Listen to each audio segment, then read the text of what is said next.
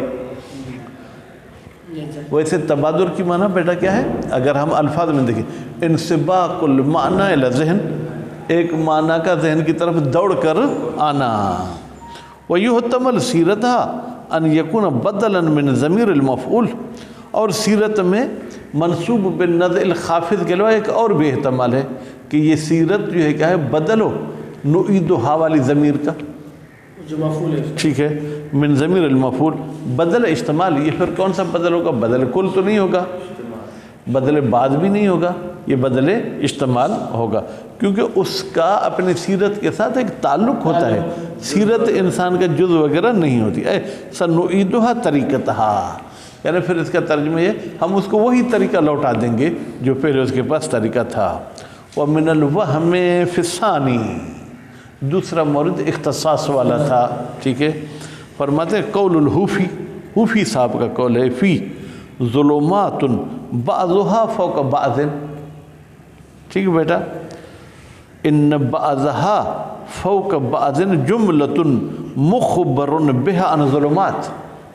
کہا ہے کہ یہ بعضها فوق بعض ایک ایسا جملہ ہے جس کے ذریعے خبر دی گئی ہے ظلمات کی، یعنی ظلمات مبتدا ہے اور یہ اس کے لیے کیا ہے؟ خبر ہے. وہ ظلمات غیر مختص، ہم نے تو کہا تھا کہ مبتدا میں مختص ہونا ضروری ہے، جبکہ ظلمات جو کیا ہے وہ غیر مختص ہے. فالصواب قول الجماعہ، تو یہاں پر صحیح نظریہ حوفی کا نہیں ہے بلکہ جماعت کا قول ہے. وہ کیا کہتے ہیں؟ انہو خبر لمحذوف، انہو کی جگہ پہ انہا ہوتا تو بہتر تھا. ظلمات کو اگر دیکھیں، اگر لفظ ظلمات دیکھیں تو انہو بھی چل جائے گا. یہ جو لفظ ظلمات ہے یہ خود مبتدا نہیں ہے بلکہ یہ جو کیا ہے جناب جو ہے وہ خبر ہے ایک محذوف کی. اے تلک ظلمات، تلک مبتدا محذوف، ظلمات اس کی خبر. نعم ان قدر، ہاں ایک اور بھی توجیہ کر سکتے ہیں اگر فرض کیا جائے، اگر تقدیر میں رکھا جائے ان المعنی ظلمات ای ظلمات، یا آپ ای ظلمات اس کی صفت کو تقدیر میں رکھیں تو پھر خود یہ مختص ہو جائے گا. ٹھیک، بمعنی ای ظلمات کا ترجمہ کیا ہوگا؟ ظلمات عظام، بڑے بڑے ظلم، او بیٹا کیا ہے لفظ آپ کے پاس؟ متکاسفت. متکاسفت بھی صفت بنائے کس کی؟ ظلمات کی. اب وہ متکاسفہ کا ویسے تو لفظی ترجمہ یہ لگتا ہے کسفہ سے ہے، کسفہ وہی کثیف گندا، لیکن یہاں ممکن ہے شاعر نے کچھ اور معنی ارادہ کیا ہو. محل بحث علمی حوالے سے یہ کہ یہ بھی صفت بنائیں گے کس کی؟ ظلمات کی. وَتُرِكَتِ الصِّفَةُ، بھائی اگر صفت ہے تو صفت کو تو ذکر کرنا چاہیے. وَتُرِكَتِ الصِّفَةُ، اور صفت کو ترک کیا گیا لِدَلَالَةِ الْمَقَامِ عَلَيْهَا، اس لیے کہ یہاں پر کچھ قرین حالیہ ایسے ہیں کہ صفت پر وہ دلالت کرتے ہیں. صح، صح بیٹا خبر کسی ہے. فَالصَّوَابُ قَوْلُ جَمَاعَةٍ، صحیح یہ ہے کہ یہ قول جماعت ہے. یا صح کا ترجمہ یوں کریں کہ ہم اس کو جو ہے کیا ہے جناب ایو ظلمات کی معنی میں لیں، یا ظلمات جو ہے کیا ہے عظام اس کی کوئی صفت مانے. یہ توجیہ اگر کریں گے تو صح یہ صحیح ہو سکتی ہے. نتیجے میں حوفی اور زمخشری صاحب نے اشتباہ کر دیا. صلی اللہ علیہ محمد و آل محمد.